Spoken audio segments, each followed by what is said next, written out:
keyboard to the boardroom. This is the Business of Esports.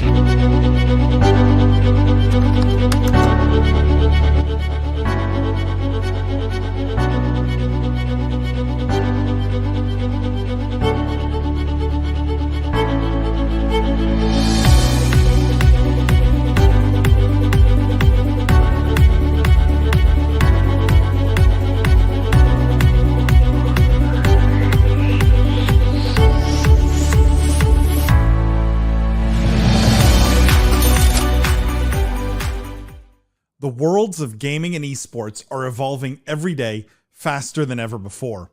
With YouGov's living data, you can probe into the real thoughts and behaviors of esports fans and gamers worldwide.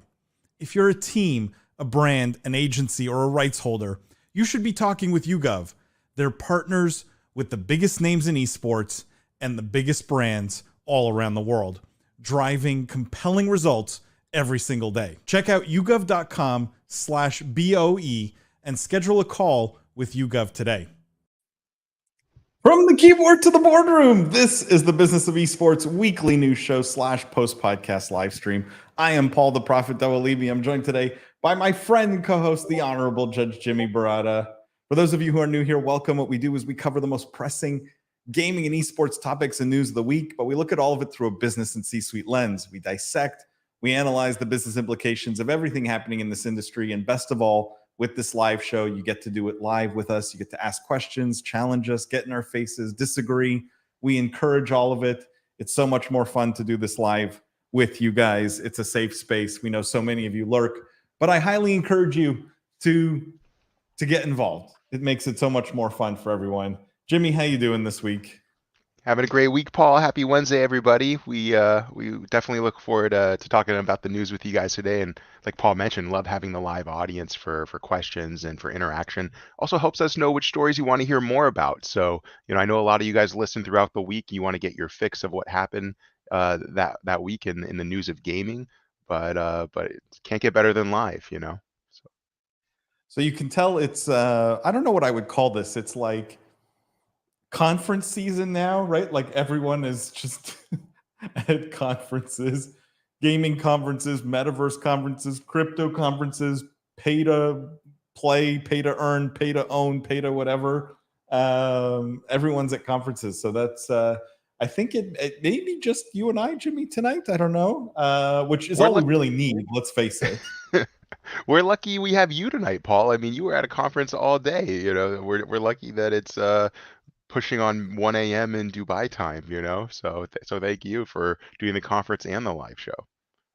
I was at Jitex, you're right. Massive. I think it's the biggest IT tech show in the world. Like, I think it puts CES to shame.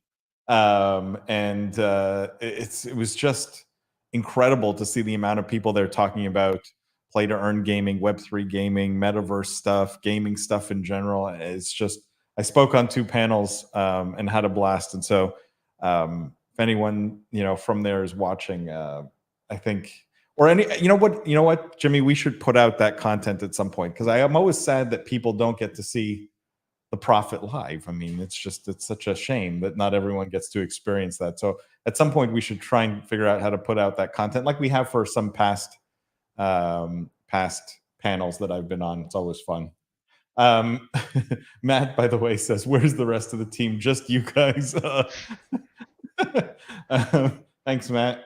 Fat Boy Gaming says, we're here. Let's ride. We are here. There's lots of news to talk about too this week. And we may have special guests joining us. I'm not sure. Sometimes people come in later. Stuart says, evening, Jimmy and Paul, back from Australia at 5:30 a.m. Now daylight savings has started. Great to be able to watch live. Wow, Stuart. Thank you for watching at 5:30. If it makes you feel any better, it's 10:30 p.m. for me. So like we're on opposite ends of the spectrum here. All right, we have so much to talk about. Before that, I just want to tease the podcast this week. We had Jeff Donnelly on the show. Very, very, very cool guest. A lot of talk about mobile gaming, mobile esports. You guys know how much I love mobile gaming, but he runs a company called Mega Fans. and really fascinating sort of approach, right? Like more of a tech and infrastructure approach than anything else, which I think is cool. So different conversation and definitely something, a lot of insight that I think people will enjoy. It's not our usual necessarily esports team. So it's a lot of fun, and that's what everyone has to look forward to on this week's podcast. Jimmy, you want to jump right into this because we've got news this week. Yeah, we can finally Lots of get news. through all these stories without nonsense opinions and riffraff and just get right to the hitting insights and just kidding. We love you, Jeff and without Lindsay. Yeah, but yeah. without having to listen to Lindsay try and push mobile gaming on me. No, I'm just teasing. We do love them, and they will be back next week, guys. By the way, let's start with a story, Jimmy, that I think is interesting. And this is Microsoft in the news, and Microsoft in the context of India and Indian gaming, which we don't always, it's not something I think we talk about a lot, even though that's a huge gaming market. But I thought this story was interesting. And the headline here is Microsoft explores investment in Indian gaming platform Zupee. I don't know if I'm pronouncing that correctly, but supposedly Microsoft has held, according to the article, conversations to invest in this Indian play-to-earn gaming platform Zupee, and proposed to potentially lead a funding round of over $100 million. Okay, so this comes on the heels of Microsoft spending $70 billion on Activision Blizzard, buying Bethesda. Like the amount of cash Microsoft has laid out for gaming stuff, I guess $100 million funding round seems like small potatoes in that context. But I thought it was two interesting points here. One, it's India, and I haven't seen Microsoft sort of do anything specific to Indian gaming so far. And two, it's play to earn. It's play to earn gaming, which I don't think I've seen. I'm trying to think of every transaction Microsoft has done publicly, at least over the last little while. I don't think I have seen Microsoft do a play to earn sort of deal yet, right? I don't think I've seen them get involved there. So curious your thoughts. What do you think of sort of Microsoft looking at Indian gaming now, first of all, and play to earn gaming maybe more specifically? I can't tell which part of those or which element that you just raised is more exciting, right? I mean, on the first prong, Indian gaming, especially Indian mobile gaming, is so massive, right? We've talked a lot about PUBG Mobile in India. We've talked about Garena Free Fire. Our guest, who you mentioned, on the show this week, from Mega Fan, the CEO of Mega Fans, spoke a lot also of the Indian region and mobile gaming in particular in that area. And so you see Microsoft making. Well, like you said, it's definitely a large investment. I don't care if you have 65 billion to invest or 100 million to invest or 1 million to invest. They're all large sums, right? And I don't think you put out that kind of money in any deal without significant due diligence and discussion. So the size of the deal, I still think is rather large. But to be in India, this emerging mobile gaming market where maybe they're trying to convert those mobile gamers to console and PC gamers, or maybe they just want to expand, I think, their user base and get more into, I'm not sure how this is going to play out yet. I just know that India is a very, very interesting region with a ton of gamers. We've talked about it frequently on this show, and to see that Microsoft is potentially putting a lot of money there, one, that's really exciting to me. There's only a few other areas I think that I would be more excited for. And so, I don't have any concerns or anything negative to say about that. Part two, though, I think, and this might be where more of our conversation will lead, Paul, is play to earn, right? Because this is also a big investment into the Web3 space, into the play to earn space. There's been a lot of pushback, right, on the utility of digital ownership of goods and items. And Microsoft exploring that with 100 million in a foreign market, I think that maybe more, again, for me, where more of the questions arise. I can't tell if I'm excited to see that Microsoft is taking a stab at that space. I don't think that play to earn is going anywhere. I just don't know how successful it's going to be. And I think that 100 million for Microsoft to test those waters is, again, it's still a lot of money, but I don't think for them it's a massive investment or a massive risk.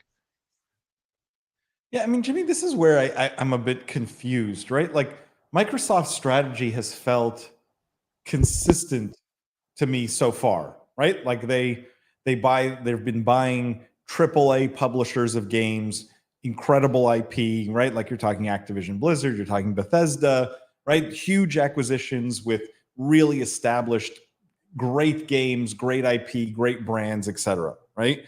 And it has felt like the strategy is let's use all of this great IP, all of these great games that people love as a draw to, Xbox Game Pass.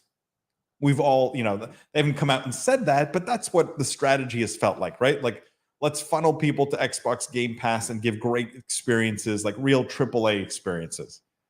This just feels out of line, right? With that, if we believed that we had sort of nailed the Microsoft gaming strategy, this definitely doesn't seem to fit unless you believe that this is a funnel for AAA games and Xbox Game Pass also.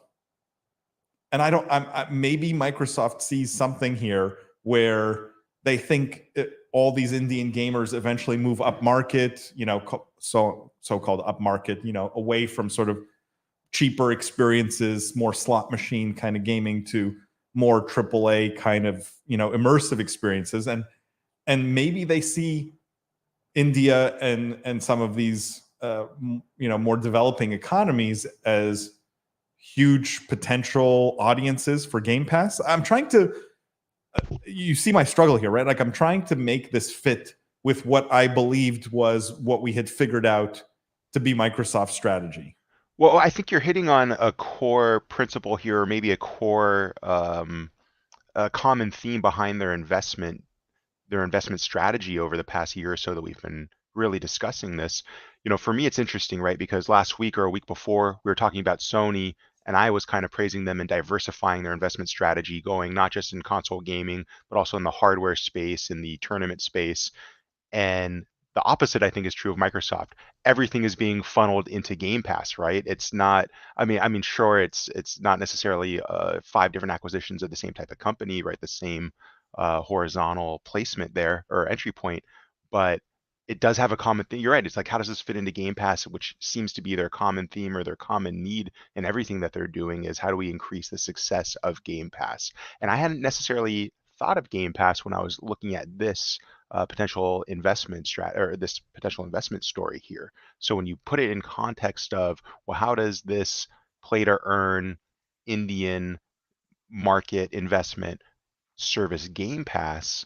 I'm not sure if that's getting more and newer types of games and games that specifically are play to earn games on Game Pass or adding mobile.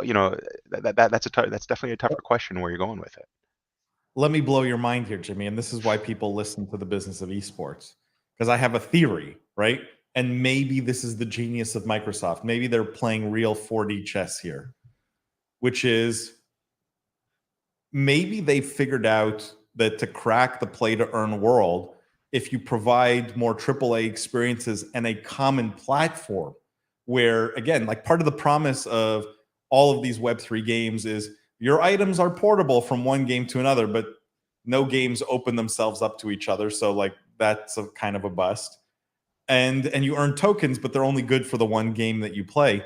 Maybe with Game Pass, right? If you Web3ify Game Pass, now every game you play in Microsoft's portfolio, you're earning the same token.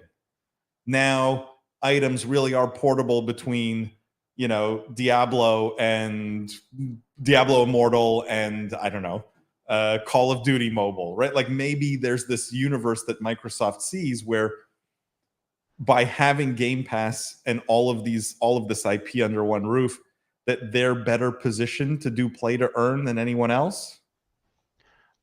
I think if those are the titles that they could bring to the play to earn table, it's game over for anyone that's competing with them. I don't know how you can get better than that. So, I'm not sure if that's their strategy because, again, this is a new and developing tech. This is a very vocal audience, right? That so far has had mixed reviews towards all types of Web3 innovation, and then to risk, I think, such major titles on that. Maybe that's the 2 or 3 year play. And again, if that works, if the community accepts it, if they can port your digital ownership of whatever good from Call of Duty and take it to Fallout 76, maybe, I mean, there's definitely something there that's a hard thing to beat, because you've said it all the time, Paul, and I definitely listen when you're talking about these play to earn companies that, you know, haven't made a great game. And so I see a lot of them now pivoting and saying, no, we're going to provide Web3 or rather we're going to provide play to earn capabilities on top of great existing games, and we just need to work with the publishers. Now you see Microsoft, I think, with all of their resources, all of their games under their belt. If that's something that they can provide and do it in a way that's well received, I think that's a strategy that would be hard for anyone else to beat. Yeah, I don't think Microsoft calls it play to earn or Web3 or tokens, or like I suspect the people who will do this right, and I said this today on my panel, I think we need to stop calling it all those things, because it just has to be a feature of an existing game, right? And so it's more like, come to Xbox Game Pass, you Mr. or Mrs. Indian gamer, and you can play all these games under one roof, and you could earn money on some of the games, and some of the games you earn stuff that you could go and use in some of our other games. So it's even more reason to pay $15 a month for Game Pass, right? Like, or $10 a month, or $5 a month, or maybe there's an Indian version of Game Pass that's $3 a month or something like that. So I don't know where they're going with this, but it's fascinating, and maybe sort of a little bit of a sign of things to come for Microsoft and how their strategy is evolving, or thinking is evolving around Game Pass. Let me get caught up on questions here, because there's a bunch. Chris says, big news week this week. Chris, I'm curious what news you think is big this week, because I have stories teed up, but I want to make sure I'm touching on the one you think is the big story this week. Matt says, I feel like play to earn gaming is huge in the Eastern market, so it makes sense that they try to break into India first, because that has such a high chance for success. No question that it's better received there, because you're talking about markets where, earning 50 cents or $1 a day more is life-changing for, a section of the population that is a much smaller section of the population in the West. Matt says, if anything, it feels like play to earn is on the rise. Matt, that I'm not sure I agree with. And the numbers don't really bear that out. If you look at where venture money is being invested, definitely on the rise. But in terms of player base, that I don't think so. Matt says, wouldn't that bankrupt Xbox? If every Game Pass game is play to earn, millions of people will play their favorite game in the hopes of earning money from it. But these are like reverse Ponzi schemes, Matt. So it wouldn't bankrupt Xbox, right? Like, there are people who spend money in the game, and this is what pays out the people who are earning. So it's not like Xbox just writing checks. Antonio says, play to earn is not real. Otherwise, everyone would just play to earn. I wonder if they use these buzzwords to draw in crowds. Antonio, you're right. Well, play to earn is a real thing. I don't think it has much shot in its current state of any kind of mainstream success. It is definitely a buzzword, though, right? Like, someone today used a word with me which I loved. He came up to me, he says, I'm developing a play for fun game. And I'm like, so you just mean a game, right? We don't need the buzzwords. We can come up with all kinds of buzzwords. Bobby says, hey guys, will you be in Vegas next month for the BOE Expo? Yeah, let me speak to that real quick, actually. Thanks, Bobby. So we will definitely be at the Esports Business Summit, which I think is what you're referencing there. That's at the MGM Grand on November 1st through 3rd. We're actually proud supporters and partners of that live event. So hope to see anyone there. If you're in Vegas in November, definitely reach out to us. And we'll also be at the Esports Summit in Atlanta, November 17th to the 18th, right before DreamHack on the 19th. So if you're in Atlanta, November 17th for the Esports Summit, definitely reach out. If you're in Vegas, November 1st through 3rd for Esports Business Summit, definitely reach out for that as well. Yeah, if they call it BOE Expo, Bobby, then we need to have a... This is Business of Esports, trademarked. But yes, Jimmy will be there. I'm curious if anyone else in the chat's going to be there. Stuart says, if you can take assets across all games, does it hurt the DLC component of the games? No, I mean, I don't know if it hurts. Jimmy, I'm curious what you think about this. I don't think it hurts the DLC component of the games, but DLC is not really part of the business model for Game Pass anyways, right? So in the context of the Game Pass conversation, it sort of makes more sense because there's no chance of really cannibalizing anything. Jimmy, I don't know if you had No, I that. agree with you that it's not part of the model. I think if you can take assets across games, it would make me want Game Pass more because I would be able to use anything that I worked hard to get in one of my favorite games. And then if my friends are playing a new, this is all a social, I think, or a socially induced product where if your friends hop over from Sea of Thieves to Warzone to Fortnite or something like mine did, and we spend so much time earning, right, those in-game unlockable skins and characters, the ability to port them over and use that same thing in a different game, that's half of the flex, right? That's the brag, is that you spent so many hours unlocking that weapon or that skin, and then when your friends stop playing that because they play something else, and you're like, well, that's a bummer. I spent hours honing in my skills on that game and hours trying to unlock that. Now you can use it in the new game, and get this, the new game is essentially free to play or very cheap to play because you have a Game Pass subscription. That's where when you brought the Game Pass into the mix of these play to earn abilities, I said, well, this makes perfect sense so long as it's well received by the community. And then chat made a great point that by starting in India, you start with your best foot forward with a community that's already likely to accept that tech.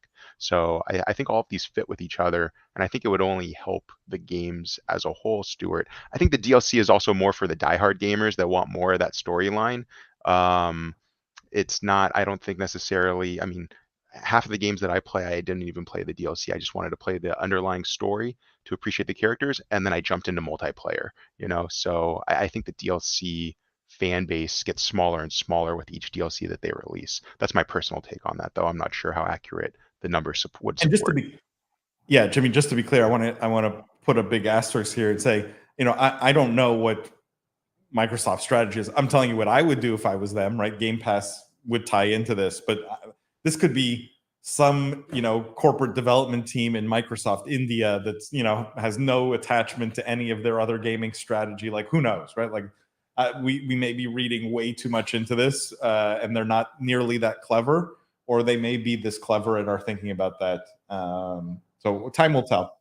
Bobby says, yeah, that's the one, referring to EBS, and says, I'll make a point to come say hello. Remember the Alaska guy from chat? That's me. Well, Jimmy, you and Bobby will need to get together. Jimmy and the Alaska guy from chat.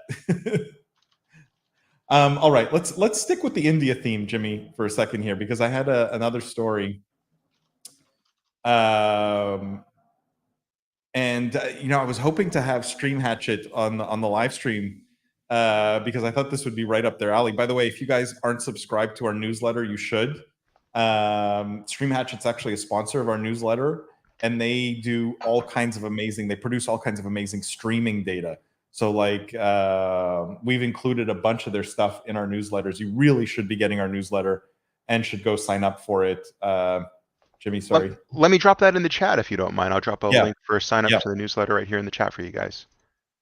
Paul is not the only one with control on here. I was hoping you would. But let's stick with India here, because I think there's another interesting Indian story this week. Ironically, a lot of news coming out of India this week. And this one was fascinating in the context also of our discussion about Twitch. Remember them cutting the split with creators, right, from 70-30 to 50-50. So the headline here is video game live streamers on Rooter and Loco face steep pay cuts. Now, I was not aware of these platforms, to be honest, but the article says the honeymoon period for video game streamers in India may be coming to an end as the platforms Loco and Rooter, which are basically like the Twitch, I guess, of India, Twitch and Mixer of India, have steeply cut payments to several creators and have also let go of some of them. So what is happening is some of their payments supposedly were cut by as much as 50 to 60% starting in July. Both are India's leading online game streaming platforms, millions of daily users. They're both flush with funding. And the way that these platforms have advertised themselves was as a way for Indian creators to earn millions while pursuing what was supposedly becoming a serious professional choice. So they were giving contracts to creators and the whole bit and paying creators. And now these payments are being cut. Now, in the context of Twitch, this is fascinating. Jimmy, where I'd love to ask you here is, what do you think of, like, do you think they did this purely because of the Twitch move? Do you think this was purely opportunistic, or are we just seeing a bit of a reckoning with online streaming platforms realizing that the cost to run these businesses is high, right? There's bandwidth costs, the cost to stream video, high quality video to millions is not cheap. And are all adjusting now? Or do you think this was purely like, hey, if we do it right after Twitch did it, there'll be less backlash? It's got to be a combination of the two, right? I mean, I feel like a lot of these businesses are not optimized. They were structured in a way to encourage users of the platform, to encourage, attracting high level and more content creators to use their streaming service as opposed to their competitors. And I think when Twitch made that big announcement of changing the deal, and Twitch obviously has the market share and the ability and the power to do that, I think they saw an opportunity and said, we can restructure right now as well.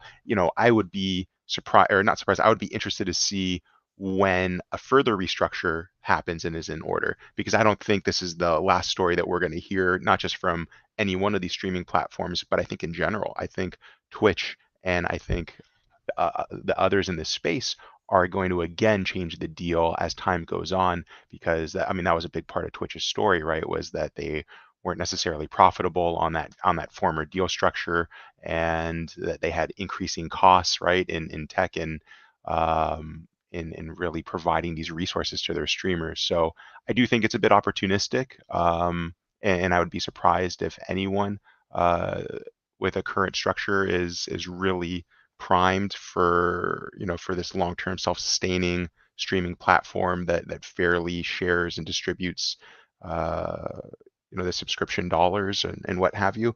But I still think that these guys are competing with each other for viewers, they're competing with each other for streamers, and that they're just trying to not take such a heavy loss. So yeah, I don't think this is the last story here, but I don't think that this is an uncommon occurrence either. I'm curious, had you heard of either of these platforms before today? Honestly. I've heard a Rooter, but I hadn't heard a Loco before. Okay. And really just in like an article. Yeah, just in like reading an article here or there. We had done a tournament in the region like a while ago, but never have I used these platforms. Yeah, no, I'm fascinated by the Indian market because sometimes it really, really flies under the radar.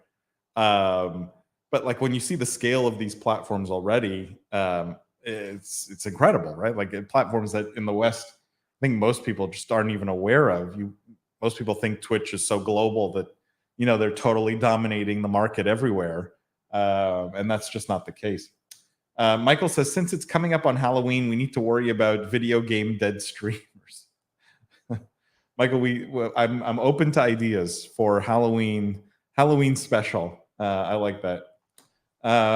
Matt says, you also have to imagine that Rooter and Loco support a significantly larger number of users compared to Twitch. NA less than 600 million people, India 1.4 billion.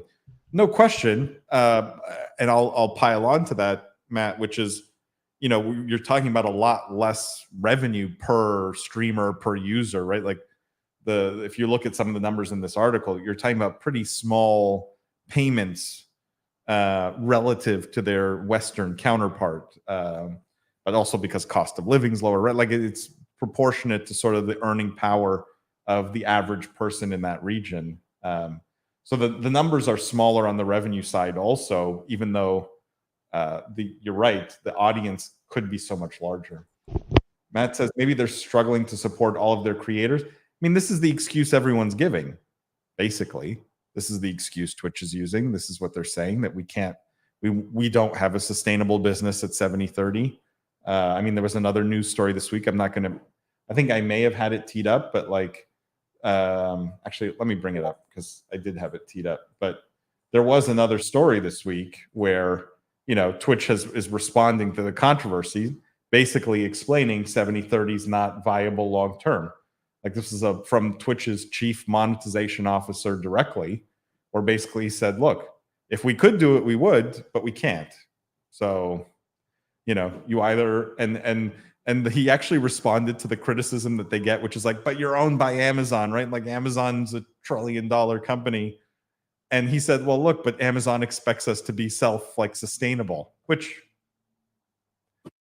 that's probably true also, right? Like, I don't think Amazon's happy if Twitch is losing billions of dollars a year just because. So, they're defending their position here, whether this is truth or not. We don't have that inside information. But I suspect there's at least some truth to it, that 70/30 is maybe not a business model they can sustain long term, maybe in the short term, but maybe not long term. I agree with that, but I still think that 50/50 is also not going to be viable for them in the long term. I think it's a step in a direction that they're going to continue to take here. But yeah, of course they would defend their position. Otherwise, what else would they do? Go back on it? And I think it's going to continue in the current trend. Yeah, I think where I fault Twitch is it would be great if they came back with other solutions, right? Like, here's how we're going to make up the difference. Here are other ways we're going to help you monetize. Here's how, for smaller streamers who are maybe hurting even more, here's how we're going to make up the difference. Here's how we're going to allow for better discovery, right? Like, it's one thing to defend the problem, but I would love to see more creative solutions on the monetization side that Twitch has the resources and the capability to roll out, and I just think they have not. Chris says, I miss the days where I can click on a Twitch stream and I'm not bombarded by 4 ads right off the bat. Twitch Turbo is a very, very lesser known service, but you'll never watch a Twitch ad ever again. And I think it's totally worth what you pay for it. I don't know why they don't push that product more. Maybe it's not profitable at some level, but Twitch Turbo is the answer. It's like $8 or $9 a month, and you never watch an ad on Twitch ever again. I think it's $8 a month now. Worth revisiting, by the way, and saying, Paul, that the revenue split and the change that Twitch is doing here, not for that top 1%, right, or 0.1% of streamers that have their personalized ink deals. So they don't want to, upset the XQCs of the world that have all of that audience, all of that personality, and that brand that they've cultivated. So just worth throwing that in the conversation again, because I don't think we had mentioned it this week, but we had when the story first released a week or two ago. Chris says, I'm surprised they haven't thought about upping the sub price from $5. I think that would people would revolt even more heavily there. Honestly, I think 5 is a bit of the magic number still for subs. Stuart says, also comes back to basic supply and demand, doesn't it? Stuart, no question. And I think I mentioned this on the previous live stream, which was just like, you have way more people streaming, way more people trying to make a living streaming. There's way more supply in terms of live content now. Yeah, it'd be great if everyone on the platform could be making millions of dollars, but that's just not the reality. So you're right. There is a basic supply and demand conversation there. Chris says, I'm going to be honest, I completely forgot Turbo existed until you mentioned it. Yes, I don't know why more people, I always have Twitch on. You can't see behind me, but like Twitch I always have it on my third screen. It's always running. And if I had to watch ads every 8 minutes or whatever, and I'd lose my mind. What's on your second screen? What's on your second screen? Email's always on one. Yeah. My second screen is always to support like whatever I'm doing. So it's a browser that's open, like it's a web page that I'm doing research or a YouTube video or something. And then Twitch is always the third screen. Which one does Discord go on? Just out of my personal curiosity and intrusiveness. Discord goes over the second screen when I need it, but it's in a smaller window. But because my me and my tabs, they the 1,000 tabs I have open have to go somewhere. Antonio says Twitch is a cesspool. I mean, it can be, but I mean, a lot of social platforms can be also. Could probably say the same thing about Twitter. I mean, it depends on the community. There are some very decent communities, and there are some communities that are more cesspools. Antonio, if I'm trying to be totally fair. Michael says, I dislike that the agreement between the creators and the channel is so arbitrary. The idea that channels can change their percentages or hide the percentages is not a fair way for creators to build a life being creators. I mean, Michael, I think that's a good argument, right? Like there should be more transparency. It should be clearer. There shouldn't be like one-off deals or, but I just don't think that's I mean, maybe Jimmy, you think differently. I just don't think that's realistic. I mean, none of traditional entertainment operated that way, right? Like anchor XYZ on NBC is not making the same as anchor, ABC on CNN. And they're like, no one seemed to care that one made more money than the other. At the end of the day, I think, these are meritocracies in almost their purest forms. The creators that are most successful make the most money, attract the most advertiser dollars, attract the most subscriber dollars. And so the percentage of the platform, like I always come back to the Epic Apple argument. Twitch provides a platform for these people to make a living. They've actively chosen to make their living on that platform. In my mind, they've agreed to be at the mercy of the platform. And if they're unhappy with it, they can go create their own platform. I think it's just too easy to blame the platform when the platform is what allowed these creators to become famous and make a living out of it. I don't know. Maybe that's a too severe view. Jimmy, I don't know if you have different thoughts. Michael, it's a great comment. No, it is a great comment. I think the discrepancy between both of your points is comparing an older format, right, an older medium of linear television with kind of where new audiences and new viewership are going, and whether or not that warrants greater openness or transparency with regard to compensation of that on-air talent, right? So, because you make a good point, Paul, that when you compare it to traditional television, yeah, like these numbers that it just was what it was. You knew the guy was making a great amount of money, but that company was making billions and jillions. And here I think because the streamers have that direct engagement with their audience, because they're more vocal, because it's more off the cuff also and less produced, that I think things become a little looser. And also I think just in tech in general, right, where data and knowledge is more free flowing today than it ever has been. These are things that we're curious about and are asking about. So I wouldn't expect things to continue the way they had. I think it'd be more common that the creators, that these revenue shares and structures will be better known or more shared in the future, to Michael's point. But at the same time, you do have these mega corporate conglomerates that are producing, creating the tech, paying the creator to come on there. The creator can go, and also a lot of these deals are non-exclusive, right? So you have creators that have multiple channels across multiple platforms. No one's forcing them to be here or there, and it is kind of presented as a take it or leave it, structure. And it's going to be what works for, I think, that platform for as long as it works for them, or until a competing platform can undercut them or outperform. And right now, no one's outperforming Twitch. And even those that can undercut them don't have, you're sacrificing one thing for another. So unless they have a true competitor, also there's no real need for them to change. So I think that's when it will happen, is when there's a true competitor. Jimmy, I think there's, this is just going to be a never-ending battle, right? With these streaming platforms, between creators, between streaming platforms, between the creators and the streaming platforms. Like, I think it's maybe the most volatile piece of the industry right now, and probably will be for the next, I'd say, 12 months. Michael says, I wish that the agreement between the channel and the creators was objective, well-defined, and impartial. Instead, there's favoritism and politics. I mean, Michael, your utopian view of is admirable, and I think it's hard to disagree with that.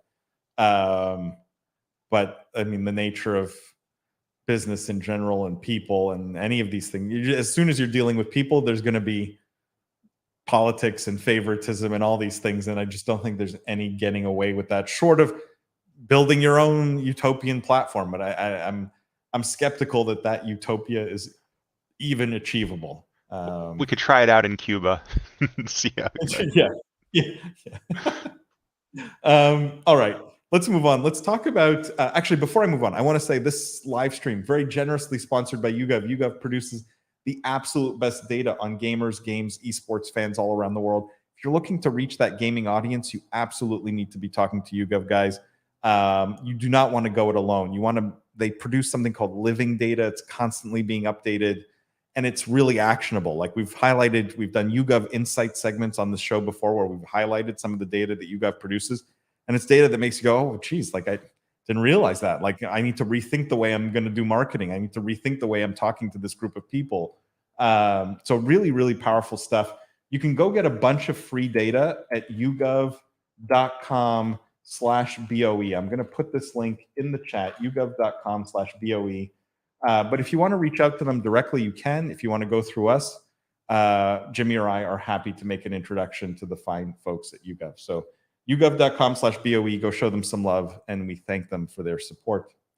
I just want to get Scott's comment here. Scott says, what happens when the publishers start demanding their cut? It's a good question. We've been talking about this coming for a while now, and it hasn't yet. And Jimmy, I'm curious to get your thoughts on this, but my simple take on this for now is the publishers are benefiting already, right? Like there's real benefit to people playing their games on stream. And so they haven't come for their pound of flesh yet because they're sort of already getting it. And they don't want to, rock the boat that is really helping them at the moment. So I think that does not happen yet. When it happens, I'm not sure. Jimmy? No, I feel even more strongly in that direction. The publishers are getting free marketing for their games right now on this platform, and they're using the platform to market their games, right? Like when Apex launched, and that was all the top streamers were playing because a lot of them were paid to play, and others didn't want to miss out on the fun. So I think the publishers get a massive benefit as is just from using Twitch and these live streaming platforms as that vehicle to promote their product, to have gamers do cool things in their games.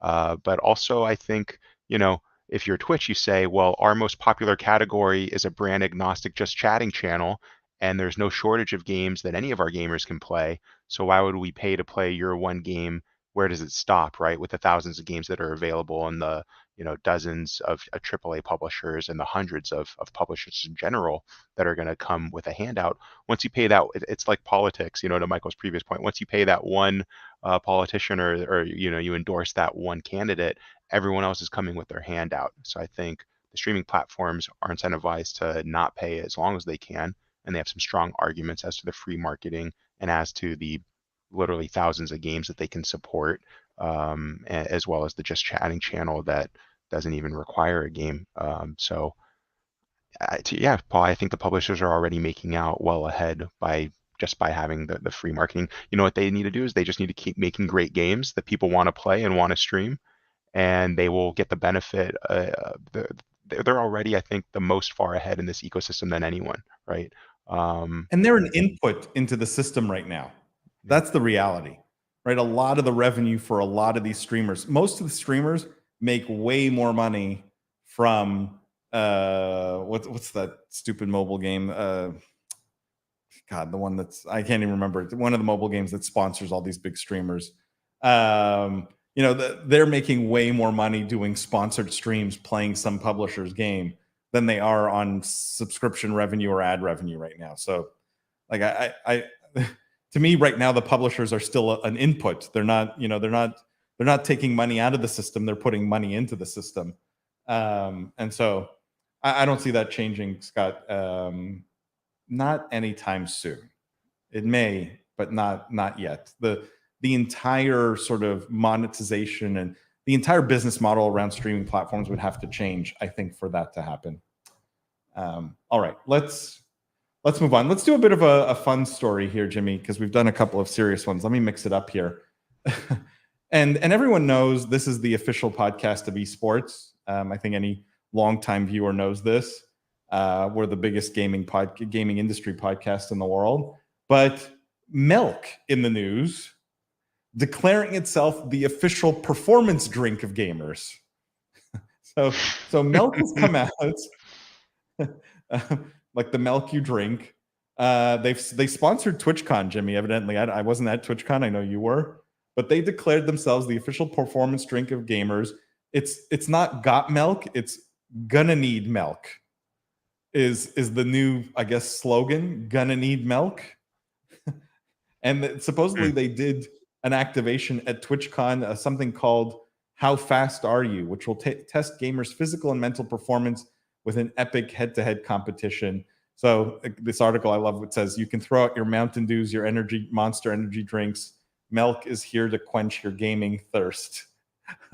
Look, Got Milk was a hugely successful ad campaign, Jimmy. What do you think of Milk's chances in the gaming world from a brand recognition perspective, from a, like, will we see this take off in the same way? Because like I said, Got Milk was successful. Celebrities, remember, with the milk mustaches? Got Milk was a great campaign, that was prime advertisement material, I think, when I was growing up. And I've never been a big milk drinker, but I, who didn't remember that campaign? Maybe I'm showing my age here, but gonna need milk just rubs me the wrong way for whatever. Maybe just because it's not got, like, what's wrong with Got Milk? We couldn't do Got Milk in gaming. We had to make it True. It's also longer. terrible English. It's terrible English. It's harder to say. Yeah, it's longer, so I don't like it. I'm a big fan of milk in general as an industry. I think it's important for children when they're growing. It's definitely, I think, healthier for you, depending on your tolerance, if you're lactose or what have you. But definitely better for you, I think, than a lot of these energy drinks and sugar drinks that are out there. I'm just not a big fan of the campaign itself, and I think they could have. I mean, if we were in a room, Paul, for even a day or two, I think we could have come up with a more clever campaign. So I'm curious how many gamers were part of that activation or that campaign. Being in this space, 100% yes, you got to be here. Other industries need to be looking here. Other traditional food and beverage and nutrition industries, everyone needs to be here. This is not just a gamer energy drink, safe haven. I guess I have more objection to the way they activated than the thought behind the activation. Terrible campaign. What is this? So you didn't see it, right? Just to be clear. I did not see it at Twitch. There was so much going on at TwitchCon. It was truly wild. There was more than you could do, I think, in 3 days. To their credit, they really put on a great event. And I don't know what Milk sponsored or how they activated there, but I completely missed it. Other than the foam pit, did you hear that? A bit of a tangent. Saw the foam pit. I did see the foam pit. A lot of bad fallout, and that wasn't the only incident there. And there was also other smaller foam pits, by the way, outside of that region where I was walking with a friend, and we said, I wonder where the release is here, because this is an accident. It literally said that, so this is an accident waiting to happen. And then we actually saw there was a sign, I guess, as part of your ticket for entry, as well as part of using that foam pit, was an assumption of the risk type of disclaimer. Very different, of course, when you have a tier 1 streamer and mega star that's front and center on the stage, kind of doing something for the fans, but unfortunate, definitely. Matt says this is so ridiculous. Forks have been declared the official utensil of gamers. Like, what is this? Is this being done by the Got Milk company? Matt, it is the same. I think people who did the Got Milk, I don't know if it's the same ad agency, but it's the same, like, Dairy Producers Association, whatever. Like, not a gamer among them, Paul. There's not a gamer that was in that room. And Matt, sporks are actually the official utensil of gamers because they have more. Yeah, you don't want to have multiple. Matt says, my only question is, who set this activation up? Big Milk. Yes, Big Milk. Antonio says, isn't the world like 75% lactose intolerant? There is Look, I was a huge milk drinker, huge, like literally like 2 liters of milk a day, just an obscene amount of milk. It's probably like close to a gallon of milk a day, I was going to ask. which may have contributed to me having Crohn's disease. So it's like I don't drink any dairy anymore. So it's hard for me to get behind this, even though deep down I love a cold glass of milk, and I would love for that to be the official drink of gamers. I just think it makes total sense. It's delicious when it's ice cold. But I'm not sure. Look, we can fault the campaign, Jimmy, but I think you nailed it when you said this audience is important for them. And that realization, I give them credit. Maybe this is not the best approach. Maybe they just ran out of ideas and got milk is basically the only idea they've ever had. Right? Like maybe there's some better way to activate this. Probably there is. But I think they're at least really smart for going after the gaming audience, because I think this is who they have to be going after. That it's that like 10 to 18-year-old audience right now that is the future of their business. And if everyone feels like this, like Antonio says, right, then their business is in trouble. Antonio says sporks. Yes. Yeah. Way easier, Antonio. Way easier. All right. Let's I just wanted to mention, I forgot to bring this up, Jimmy, when we were talking about Game Pass. I had it teed up. It was in the news that Microsoft did $2.9 billion in revenue on Game Pass in 2021. So huge number. And again, putting this together with the other story,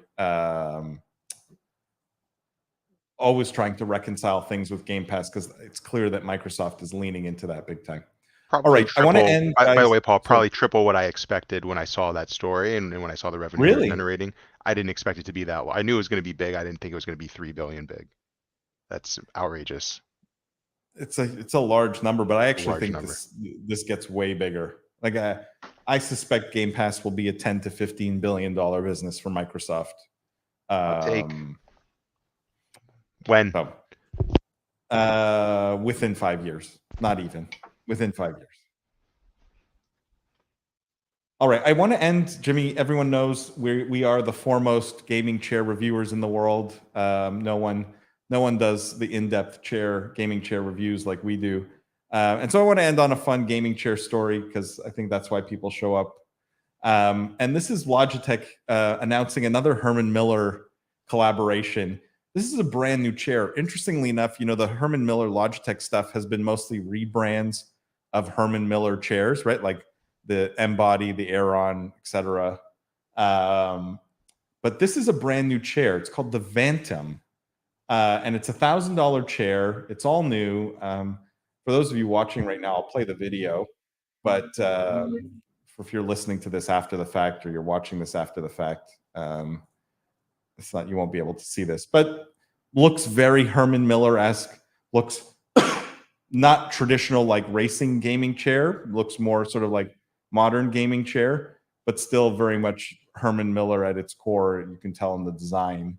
What do you think of this, Jimmy? Now there's 3 price points for Herman Miller and Logitech chairs. There's $1,000, $1,700, and $1,800.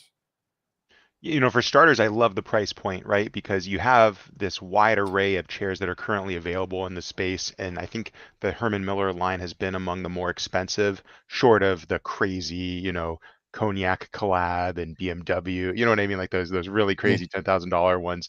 But this was really on the more expensive end of that spectrum, and they created one, I think, that's a little bit more competitively priced. $1,000 for a chair. For people like me that have bad backs, that's usually the price point that you're looking to spend. It's not your standard $250 or $150 chair that you can get at a Target or at Costco, but this is a Herman Miller, and it's a quality product. It looks great for those of you that were watching with us, or those of you that watch this after the fact on YouTube or one of the places where we put it that aren't listening audio. Go Google it and check it out. I think it looks really cool.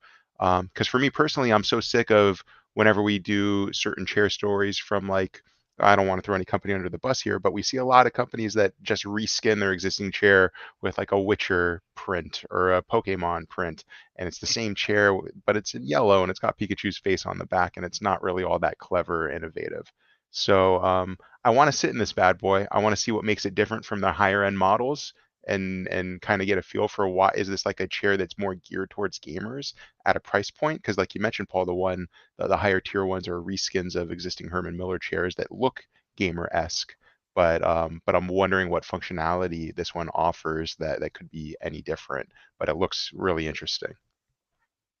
Yeah, it's not clear there's any functionality other than just being ergonomic. But I wonder if we end up seeing a $500 price point in this Herman Miller range, which would be very un-Herman Miller-like, right? That's just not Herman Miller's territory. This is very, very high-end furniture. And as we're creeping to like $1,000, okay, I get it. It's still a lot of money for a chair. But in the Herman Miller world, this is not a lot of money. This is just not an expensive chair anymore in that world. And so it'll be interesting to see how far down market they move with this collaboration and how far away it gets from sort of being a Herman Miller product and more just like a Logitech plasticky product. Stuart says, I feel like we're cheating on Jeff by talking chairs without him in the room. Stuart, you're I love that comment of the day. Everyone knows this is Jeff's favorite part of the show, and he is going to be really upset. By the way, Jeff also just had a baby, so he's going to be very upset that he missed out on the chair review, which is his favorite part of the show. Christian says, one day my credit card points will allow me to get this. Or wait for the $500 chair, Chris, because I suspect it is coming. I feel it. And Stuart says, wow, that spin. Yeah, I don't think I've ever, have you ever just spun? All of these chair reviews, there's always like the chair launch videos. They always do the 360 spin in the chair, Jimmy. I don't know if you've ever sat at your desk and just 360 for the fun of it. Not since I was like 5. And that's the chair comfortable. How does it innovate sitting in a chair and playing video games? So many gaming chair companies just get lazy with reskins. I haven't tried it, but maybe we'll get it for Jimmy, and he'll let us know how it sits. So no argument here. That brings us, Jimmy. I don't know if you had any other thoughts, but that brings us to the end of this week's show, guys. I just want to say thank you to everyone who came, who contributed. This is so much fun with you guys, and especially to the regulars. You guys, I can't say thank you enough. I just have so much fun debating this stuff and discussing this stuff with you guys every single week. If you haven't yet, bring a friend, bring a colleague, let them know. 2:30 p.m. every Wednesday. We really appreciate it when people come live. Also, go check out our content everywhere. There's content on all of our socials, on TikTok, on Instagram, on LinkedIn, on YouTube, on Twitter. If you don't follow us on all those platforms, you're going to miss out on some content that we're putting out. And there's way more coming. Lots of exciting things in the pipeline. Maybe most important of all, guys, don't forget, the future is fun. We'll see you guys next week.